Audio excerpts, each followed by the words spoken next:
ఎప్పుడు ఆజ్ఞను నెరవేరుస్తారు? ఈ ఆజ్ఞనే నెరవేర్చలేని వాళ్ళు 10 ఆజ్ఞల్ని నెరవేర్చినా ఈ ఆజ్ఞను నెరవేర్చకపోతే పరలోకం లేదు.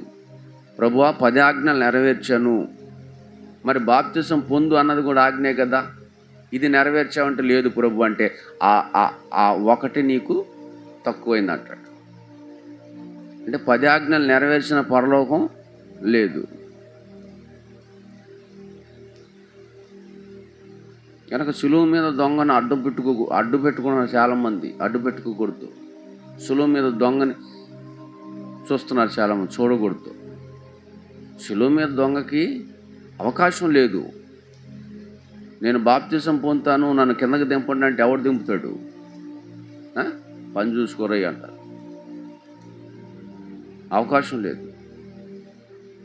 కానీ అతను మారు మనసు పొందాడు, పశ్చాత్తాపడ్డాడు, యేసును ఒప్పుకున్నాడు. యేసు ఒక రాజు అని, ఆయనకు ఒక రాజ్యం ఉందని, ఆ రాజ్యంతో ఆయన వస్తాడని నమ్మాడు. నీవు నీ రాజ్యముతో వచ్చినప్పుడు నన్ను జ్ఞాపకం చేసుకో. నువ్వు రాజువు, నీకు ఒక రాజ్యం ఉంది.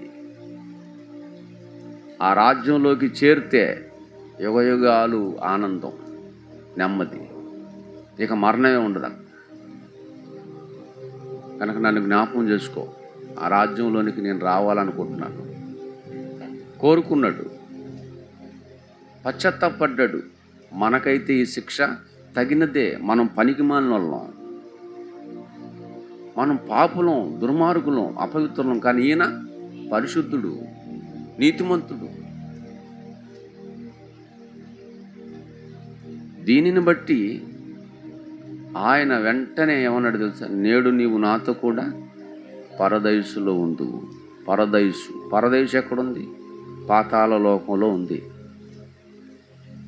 పాతాళ లోకంలో 3 ఉంటాయి కదా. ఒకటి పరదైసు, ఒకటి అగ్ని జ్వాలలు అంటే నరకం. దానికి దీనికి మధ్యలో పెద్ద అగాధం, మహా అగాధం. అంటే పాతాళంలోనే 3 సెక్షన్లు ఉన్నాయి. ఒక సెక్షను పరదైసు, నెమ్మదికరమైన స్థలం, నీతిమంతులు, భక్తులున్న స్థలం. రెండవది భక్తిహీనులు, అవిశ్వాసులు, పాపులు ఉండేటువంటి నరకం. అగ్ని జ్వాలలలో నేను యాతన పడుతున్నాను అన్నాడు. ఎవరు? ధనవంతుడు. యాతనకరమైన స్థలం అది. అటువారు ఇటు కానీ ఇటువారు అటు కానీ దాటి పోజాలకున్నట్లు వారికి వీరికి మధ్యలో మహా అగాధం ఉంచబడింది. మహా అగాధం అంటే ఈ 3 సెక్షన్లు ఎక్కడున్నాయి? పాతాళ లోకంలోనే ఉన్నాయి. పాతాళ లోకంలోనే ఉన్నాయి. ఒక జిల్లాలో మండలాలు, పట్టణాలు, మండలాలు ఉన్నట్టు, లేదా మండలాలు గ్రామాలు ఉన్నట్టు. గ్రామము, మండలము, పట్టణము. అలాగే పాతాళంలో పరదైసు, యాతనకరమైన స్థలము, మహా అగాధం.